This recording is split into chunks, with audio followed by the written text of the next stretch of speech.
Hello, salam, ani, shalom. We're here today. My name is Dalia El Farra, and I am recording this from Turtle Island, from North America, from the traditional land of the Toronto, the traditional land of the Anishinaabe Nation, the Haudenosaunee Confederacy, and the Huron-Wendat, which is now home to many First Nation, Inuit, and Métis communities. And I want to acknowledge the treaty holders, the Mississaugas of the Credit First Nation. And for those of you who might be tuning in from outside of Turtle Island or North America, that is a land acknowledgement with a traditional way of acknowledging and starting off meetings, acknowledging the land that we're on. Because we are on colonized land, settler land, it is a step in the truth and reconciliation process, is understanding who the treaty holders are, who the original inhabitants of the land are, and the history that brought us as settlers to this land, and what our responsibilities are as settlers, and shared caretaking of this land that we're on. And I want to speak a little about decolonization in this context, because in Canada, where we're recording from, the truth and reconciliation process has been getting a lot of attention, I would say, for the past few years, the past decade or so. And today's meeting of myself and Rabbi David is in the spirit of decolonization and having conversations that speak to truth and reconciliation. And we as people, as settlers here on this land, can't speak or can't say we're committed to decolonization or indigenization in Canada without talking about settler colonialism elsewhere. And this includes the struggle for self-determination in Palestine. So I want to acknowledge the plight of Palestinians, marked by an enduring, unjust, and devastating 17 years of occupation. The people of Gaza, which I'm from, I'm one of them, have been enduring prolonged and harrowing conditions, characterized by blockades, violence, and denial of basic rights for occupations for decades. So I know Rabbi David had a bit more of a reflection as well to add to that. So please go ahead. Yeah, well, thank you. Thank you very much. So when you mentioned a land acknowledgement, which is a rather normal thing here in Canada, it reminded me of more than 10 years ago, maybe 15 years ago, when I was living in the city that we know as Vancouver. A journalist from Israel, a remarkable, courageous journalist named Gidon Levy, spoke at the University of British Columbia. And when the talk began, the person introducing him did what you just did. It was a land acknowledgement there. And Gidon said, what a wonderful thing that was. And if only where he came from, they would do the same thing. So if there was a talk at Tel Aviv University, they would start the talk by saying, we acknowledge that we're on the land of the village of Sheikh Muanas that was depopulated and destroyed by Jewish militias in 1948, and the university was built on their land. And he just said how distant Israel is from that kind of willingness to look at the reality of its own history. And I would just say for you and me here, at least we're doing that. I'm not sure how much more we're doing than just saying these words and having it in our minds. Like, yes, this is the historical truth. Another thing I add to that it's like, I am the beneficiary of a genocide. I didn't do it. I came here long after it was over. And I don't think it means that I need to leave. I'm not sure where else I would go, but at least acknowledge the reality of how we got here and how things became the way they are. So I just wanted to I actually wanted to give a bit of honor to Gidon Levy, and then think how could it be in Palestine or the land of Israel? It's the same place, just two different names for the same place. If Jewish people would just acknowledge, I don't even want to say what happened, but what did we do? How did we get there? Just to at least acknowledge it. Absolutely, thank you. I think it's very important. It's very important to keep to understand the settler privilege we have and see how we use it, either in our daily actions here in Canada, but also in the difficult conversations across decolonization narratives globally. Yeah. So, A Rabbi little, David, a complicated thing. This is not our topic for today, but although maybe it is.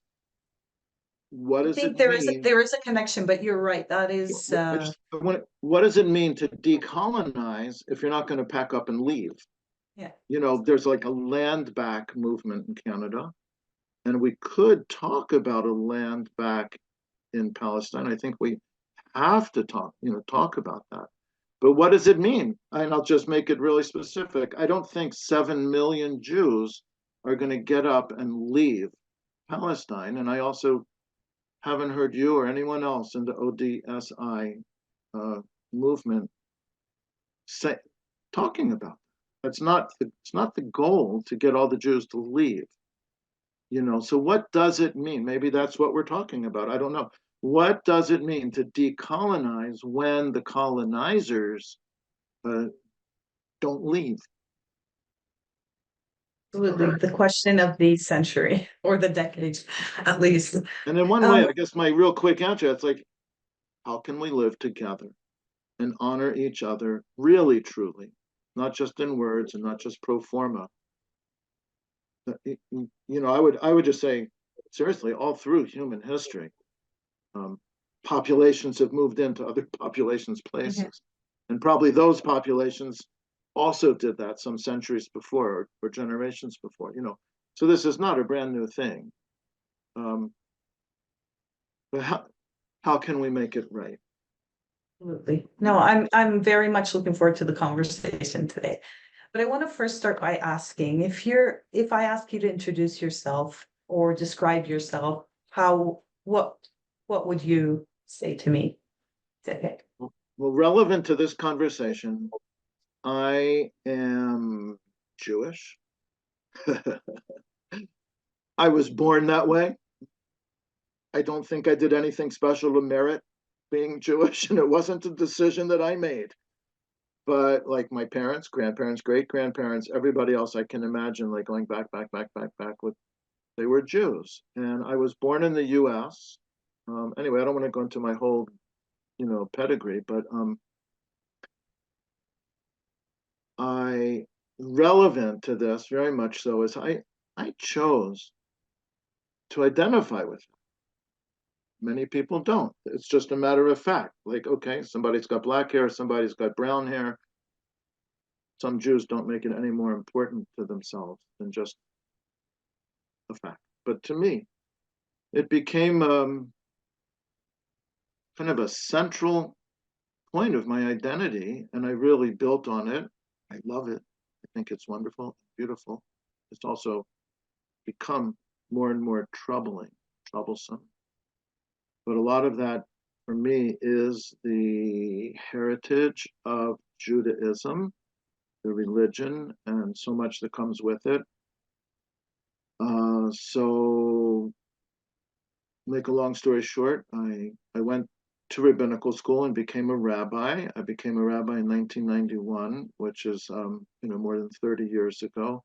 I served as the rabbi of several different synagogues.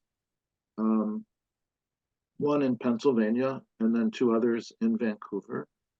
And another thing I did during the course of my life when I was a late teenager, trying to find my place in the world, where do I belong? And even as a teenager, I had the sense, like we were talking about indigenous people in North America. Do I belong in the USA? Is that in some way like the place I'm supposed to be in the world? It was like convenient and fortunate that I got born there and my grandfather and great grandparents were able to go there when the place they had been became untenable and intolerable, and they had to go somewhere. They were able to go to America, and that's why I got born there. But do I belong there? Is that my place? You know, and thinking and thinking. And then in my time, there were actually a very romantic, almost fantasy idea about Israel. It's the home of the Jewish people, and like building this place that would embody, like, you know, the ideals of really wonderful things that are in the Bible and in Jewish religious tradition.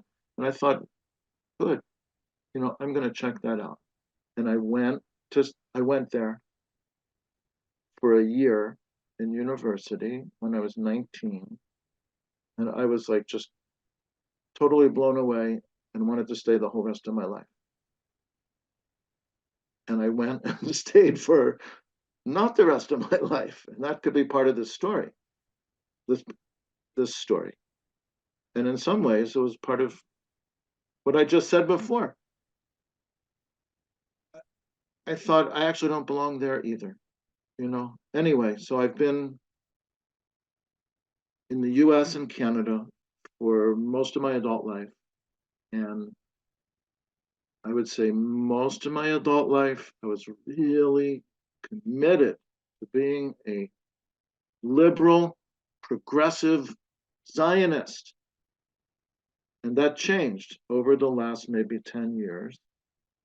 But what that meant to me was totally believe that the Jews deserve our own country, belong in our own country, and need to be humane and kind and respectable with Palestinians. That so much of what Israel did was wrong, you know, and my job was to try to make that better. But over more recent years, as I learned more and saw more, and I think actually I was thought more deeply and became more willing to let go of stories that I first encountered when I was a teenager. By the time I was in my 60s, I became more emotionally able to like question these things, let go of them. And I'd like to hear a little bit more about that. You Yeah, referred to, I just want to say only in very recent years, yeah. maybe 2 or 3 years ago, could I say, actually, I'm an anti-Zionist. I think it's wrong. It's it shouldn't have been, and it shouldn't be now. And you know, really like really reversing the position that I held almost my whole life. Thank you for sharing. And I think a lot of people who may be listening today will want to, including myself, will want to understand more about that journey, that going from thinking of Israel in the state of Israel as a Jewish sanctuary and a fantasy of where you belong to where you are today of being an anti-Zionist. Because I can tell you, before I moved to Canada, I had never met an anti-Zionist Jew. And I think wrapping my head around that that there can be people who have taken, even if it takes a little longer than you might have wanted or I might have wanted, but there are people who do take that journey, who have been who were at one point in their life entrenched in the Zionist notion of a Jewish state and kind of came along their own journey to understand that maybe that isn't the most, let's say, humane or most right or fair way of approaching this. So I would love to hear more about how you yourself, if you're comfortable sharing, of course, how you got there. Because I think, like I said, for many of our listeners, it'll be very relevant. I'm comfortable. I just have to think like where to even start with something that's actually very complex.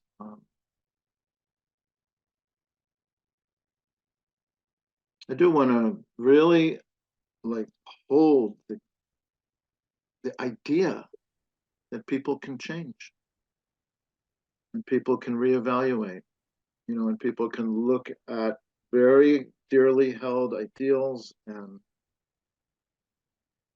you know, question them. And in fact, I think that is a key to like human progress in so many ways. Um, I just want to call on a religious concept that's really part of Jewish thinking. Religious thinking is around being able to change and look at our deeds, examine ourselves, look into our own hearts, and be able to openly, honestly question that, and to ever come to the recognition that we've made a mistake and we've done something that's wrong. Recognize that, have a feeling of responsibility about it, be able to even like feel regret. And then the most important thing is not our own internal process, but make changes and actually make amends and try to right the wrongs, do the action that comes along with that reevaluation. So that's kind of a theoretical statement that I totally believe is true and very important. But just in my own life,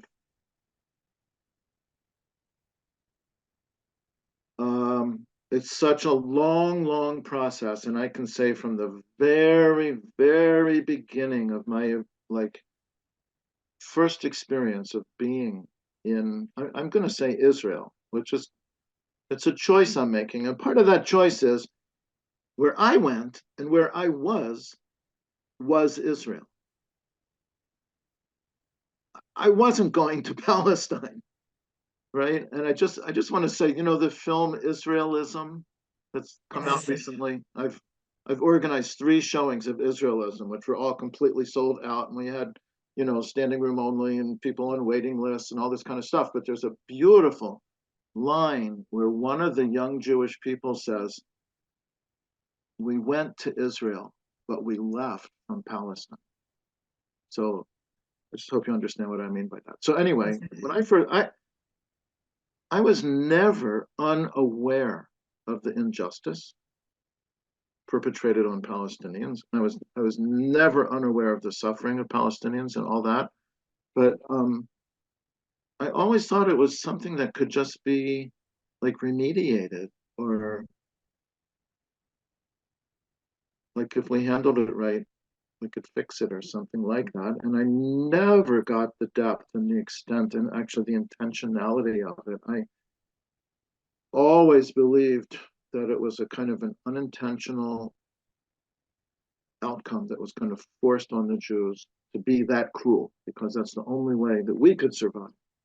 There's classic thing that Golda Meir said, we can forgive the Arabs for killing our children, but we can never forgive them for turning us into killers and making us kill their children. Oh, poor us, right? Um, and there's so many myths and complete lies, like I argued with people strenuously, probably for 20 or 30 years. If somebody talked about Jews stealing Palestinian land, I completely believed that never happened. That every piece of land that Jews ever had up until May 15th, 1948, was purchased from the landowners. Maybe they were big landowners. Maybe they lived in Istanbul or Beirut or Cairo. And then the people who lived on it, they had to leave because our guys bought it. I never, ever believed anything other than that. And when the 5 or whatever number of Arab armies invaded the nascent baby state of Israel on May 15th, 1948, oh, the Jews had to fight back to save ourselves. Oh, and then, oh, yeah, we won. And then, oh, yeah, we got a whole bunch more land than we started out with. But that wasn't our fault. I would argue that. And one of the turning points for me, very specifically, was reading the book called The Ethnic Cleansing of Palestine by Israeli professor of history, Ilan Pappé, who was born and raised in Israel, educated there. He was a professor at the University of Haifa, and he basically got kind of driven out because of his views. And he's now at the University of Exeter in the UK. But that book, The Ethnic Cleansing of Palestine, for me was the first time that I had to take seriously that all this was a plan that was meticulously planned years before 1948. It wasn't like, oh, gee, we didn't mean to do that. Whoops. No, it wasn't. So you asked me, even then, it didn't like change my orientation. But I guess as I thought about it more and more, I just had to. And another thing, I wasn't kidding. Like so much of my identity, who am I, was involved with not only being Jewish, which I am, I'm not going to change that, but this identification with the land of Israel, the state of Israel, and me being one of the good guys. Like I'm going to try to fix that. And then not very long ago, I think just emotionally, I was able to like say, no, like that's not the answer. And just have to get over it and let go of it. And yeah, it's not easy to do because it's like reorienting like who I am. And I don't mean to make this all about like my psychology, but somehow I think people's underlying attachments to an ideology, even like a fanatic extremist ideology that is so contradicted by the evidence, it really is a matter of psychology and our emotional makeup, like kind of much more a heart thing than actually a head. Yeah, it's almost it's hard to let go of when so much of someone's identity is tied into that ideology and that connection to a community or an idea or a concept. So it's difficult. And it's hard to change. One would say unlearning is more difficult than actual learning because the factors that make someone want to unlearn or start to self-reflect or start to really understand what goes against what they've known as pure facts for their entire life. All those factors work against human nature. So it's hard to do that. It's difficult. And what I imagine is also difficult for you or has been is probably a lot of backlash from within your own community, because I see it a lot with allies who are accused of being anti-Semitic themselves or self-hating Jews or propaganda machines in their own ways. So I'd like to hear a bit more about that. Yeah, that's pervasive. It's like constant all day, every day. If anybody goes to my Twitter account, which is like at my last name, Mivasair, and look at comments on like anything, it's like a torrent of stuff like that. So actually, for me, I had to get to a point where I didn't care. And that's how I feel. I mean, it's pathetic and very sad that people have to react that way. Actually, instead of dealing with any of the content of actually what we're talking about, all they can do is like name calling and trying to discredit. Attack you as a person. Exactly. Like you're not going to discredit me. I know what I'm talking about. It's my life experience.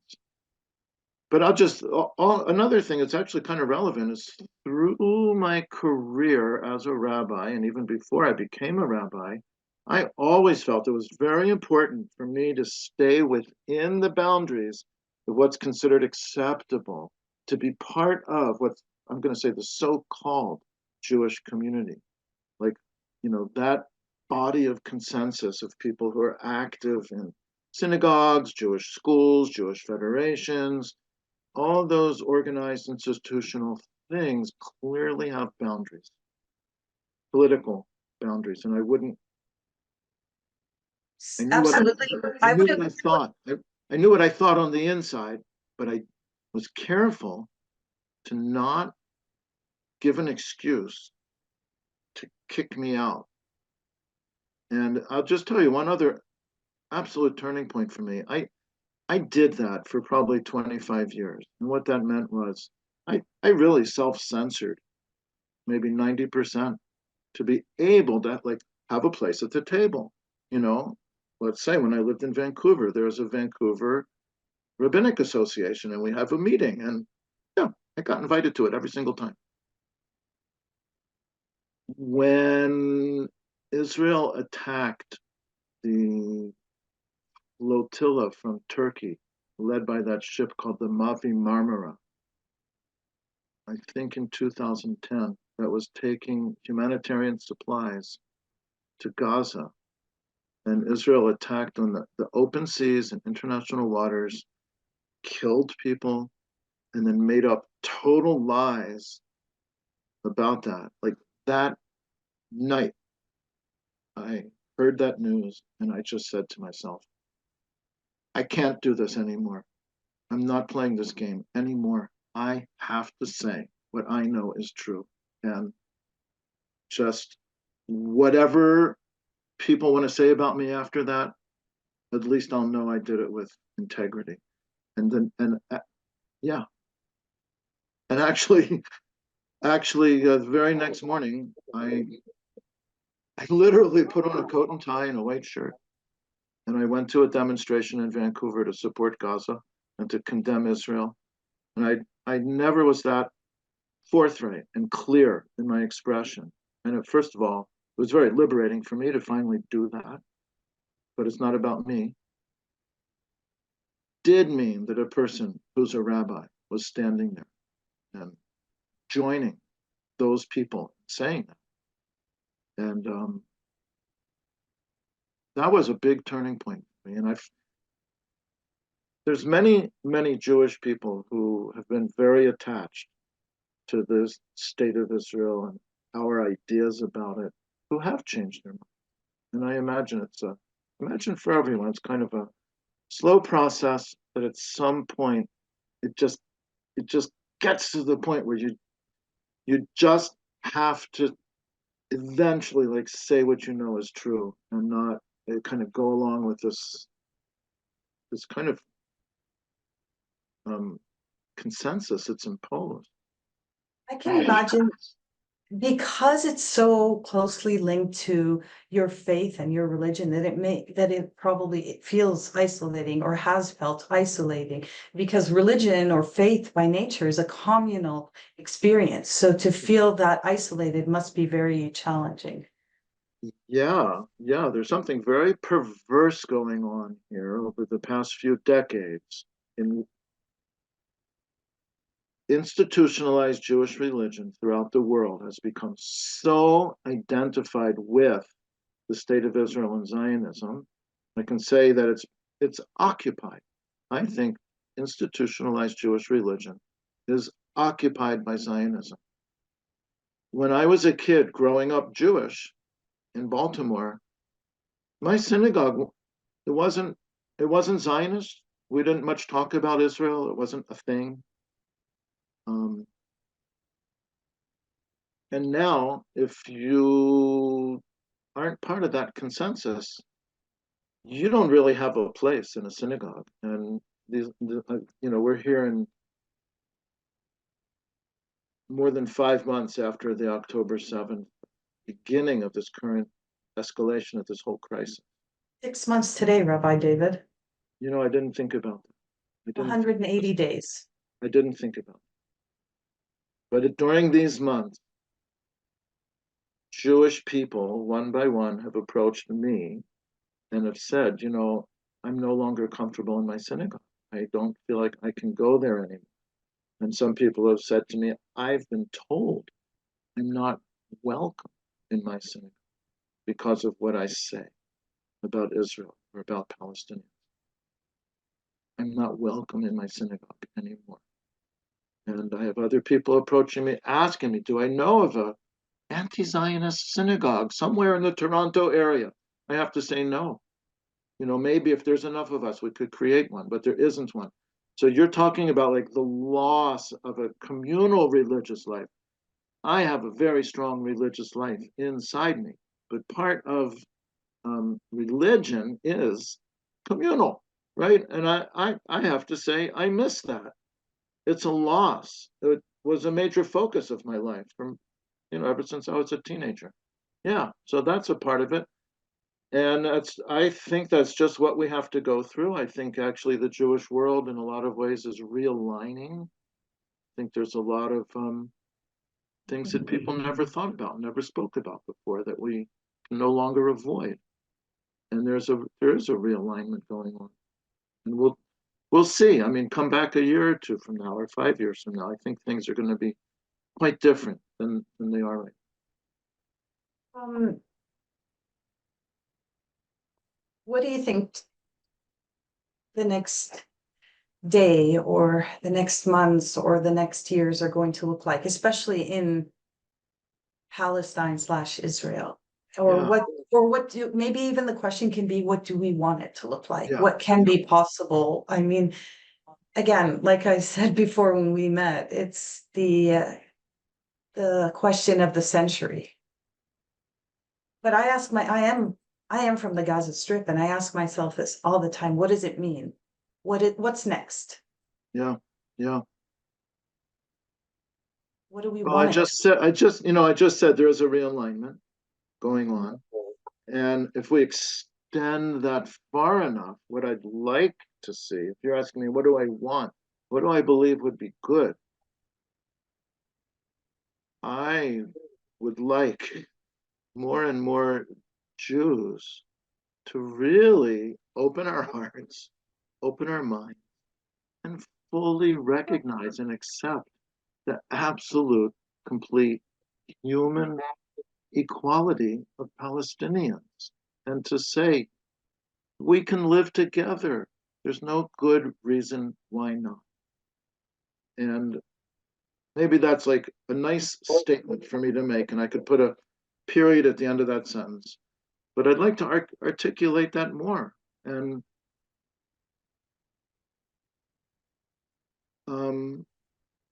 it makes, we're doing this with a group called One Democratic State Initiative. Yeah. So I really think that should become our ideal, that that Jews and Palestinians and other people who want to can live together in one democratic state, and people have equality and equal rights and responsibilities, and people can have their own ethnic identity, their own religious identity. They can speak their own language at home. There could be two very widely spoken languages, Hebrew and Arabic. There, but we can all get along. I don't see any reason why we can't. I would say all the tensions and problems between different groups of people are made by people. They're all like just an artifact or an outcome of people's thinking and the way people do things. We can change that. We've changed lots of things intentionally through human history. The country where I grew up, 100 years before I was born, slavery was a normal, natural, completely accepted thing, that certain people were slaves and certain other people weren't. That was just, it was justified by the Bible. Preachers would preach on it, the laws, and it was legal. Well, guess what? We changed that. That's an example of how something changed. I want to give another example. At the first Zionist Congress in Basel, Switzerland, Theodor Herzl said, classically, is quoted in English, if you will it, it's not a dream. And he was talking about creating a Jewish country. And at that time, in the late 1890s, that was like, what? What are you talking about? But 50 years later, as a matter of fact, that did come about. I'm not phrasing that as a good thing, but I'm pointing to the possibility of making change. something that seems impossible can become real. And it's just if people believe in it, people work for it, even what we're doing right now, people talk about it with each other, bring it up, make it a thing that people hear about, and people maybe reject it and say it's impossible, but at least they heard about it. We can build support for it.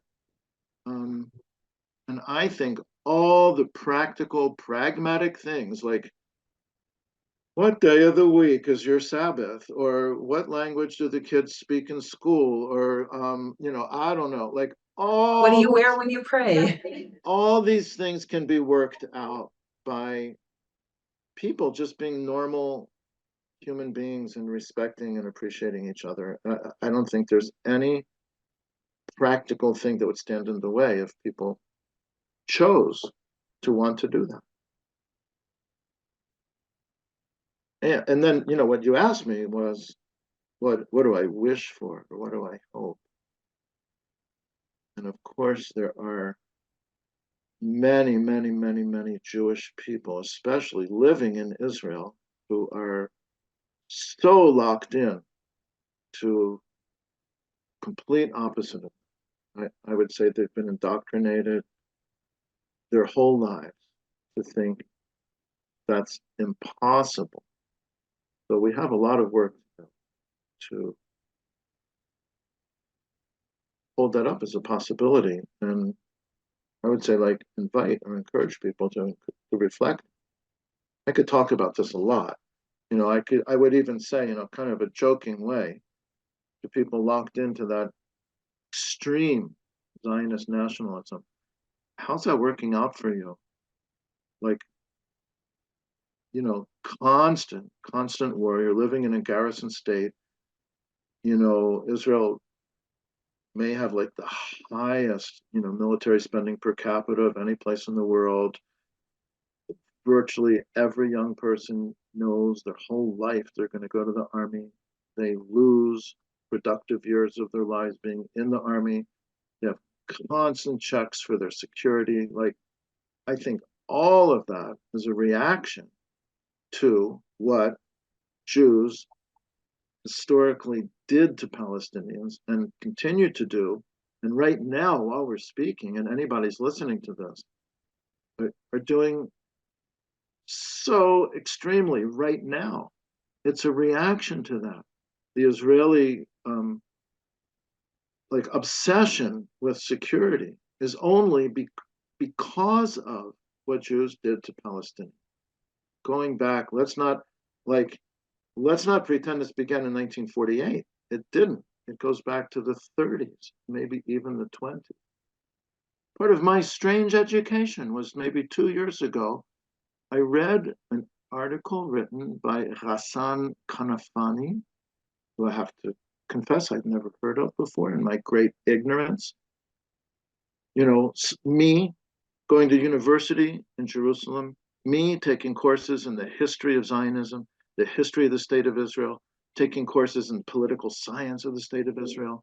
I never heard of Ghassan Kanafani. Ooh, The danger of a single story.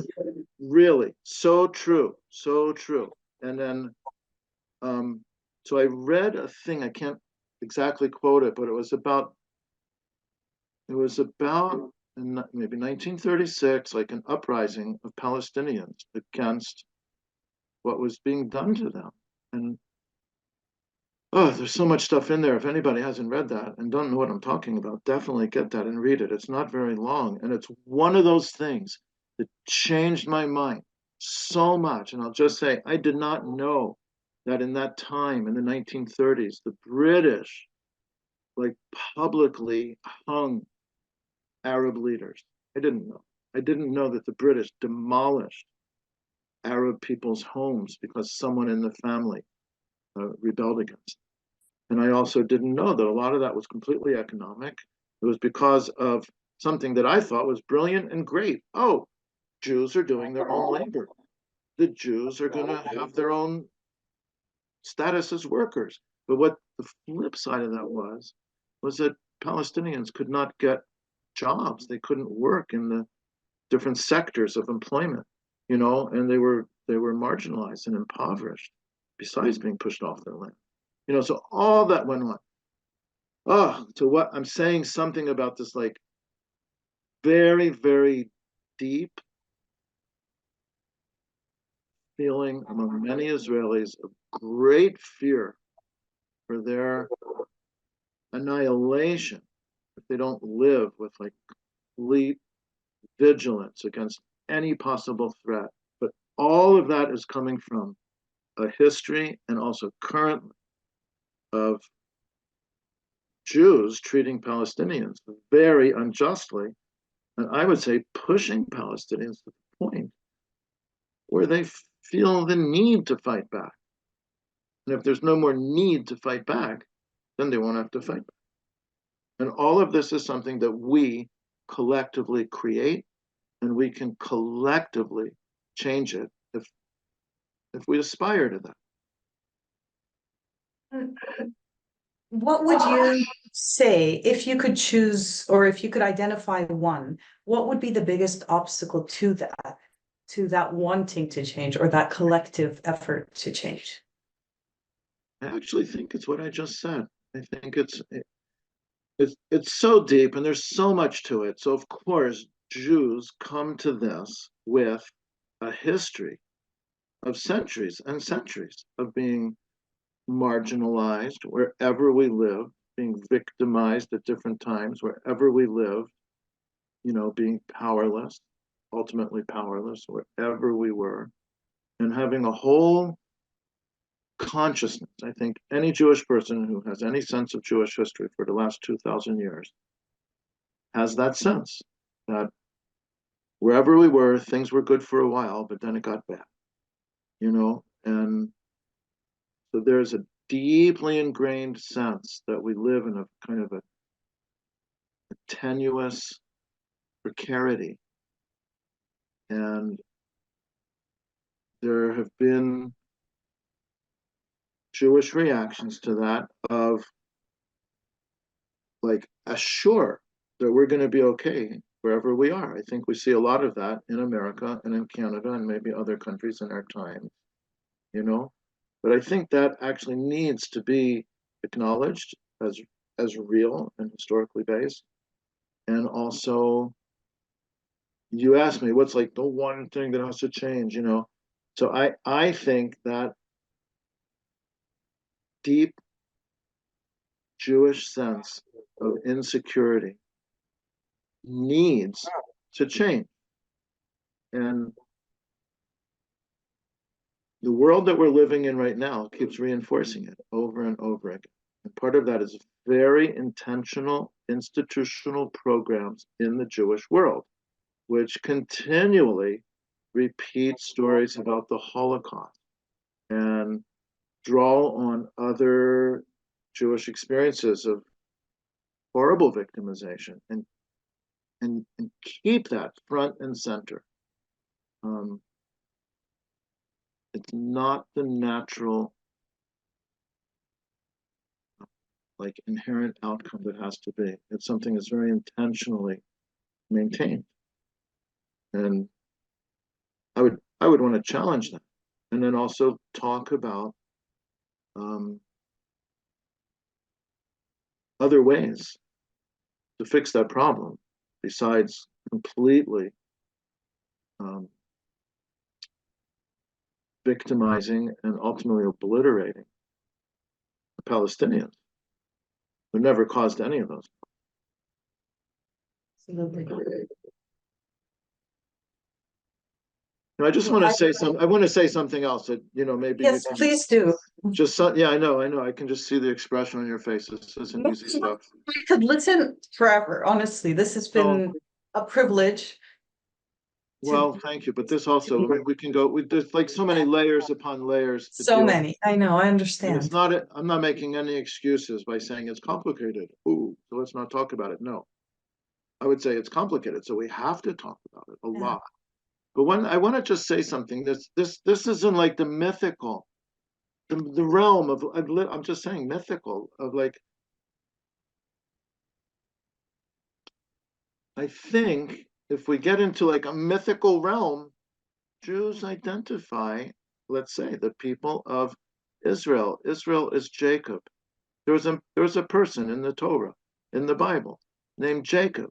His name was changed to Israel. That's where that word comes from.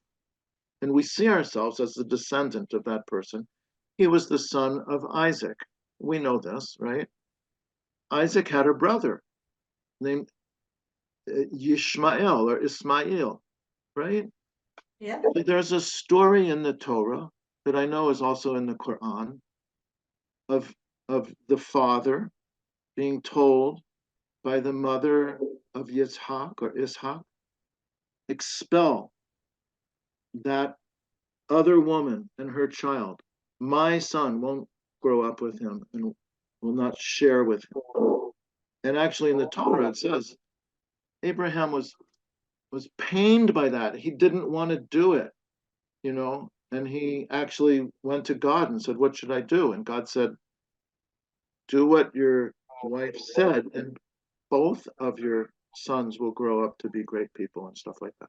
But the point I'm leading to actually is that there's a verse in the Torah that we almost never pay attention to, that after Abraham died, the Torah says that Yishmael and Yitzhak came together to bury their father.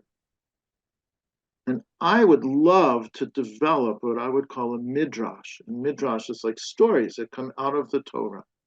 They're not in the Torah, but they come out of the Torah. Of Yishmael and Yitzhak being able to come together and bury their father. Their father caused them to split and to not be able to be together. And you can't share with each other, and when he physically died, they did come back together. That's right in the Torah. And I would love to hold that up on a kind of a religious or mythical level as something that we can see as a vision and actually bury what it is that holds us apart and kind of puts us in separate camps and makes it so we can't live together. Come together and bury them. And I will just say, you are no less you. I am no less me. I'm no less of a Jew. I have no less whatever freedom to be me if I do that. And I would not want any Palestinians to be any less Palestinian, not speak less Arabic, not be less Muslim or less Christian or less whatever they are, whatever. I don't see any reason why there's a problem with this other than just old stuff out of the past that we should move beyond, like come together and bury that father. That hope too. I think this, like I said, I could listen forever, but I think this brings us to the end of our conversation. Rabbi David, it has been my privilege and my pleasure to be here with you today. And I mean that from the bottom of my heart. Thank you. It's fascinating, the journey that you described, your own self-reflection and self-learning journey. And I see it as a journey of allyship and solidarity. And at times like this, means more to me than you can imagine. Thank you. I also feel like just us talking is a very hopeful thing. And just want to spread it. That's why I'm doing this. Is actually so you can spread it. But I'd like to be part of that too. And I think it's really just hopeful that we're having this conversation. It will appeal to many other people. And I hope they join us in this and have more and more conversation and then really take it from the realm of thinking and talking and move it into action. And, I believe it will. Yeah, thank you for doing it. Thank you. I am grateful for you.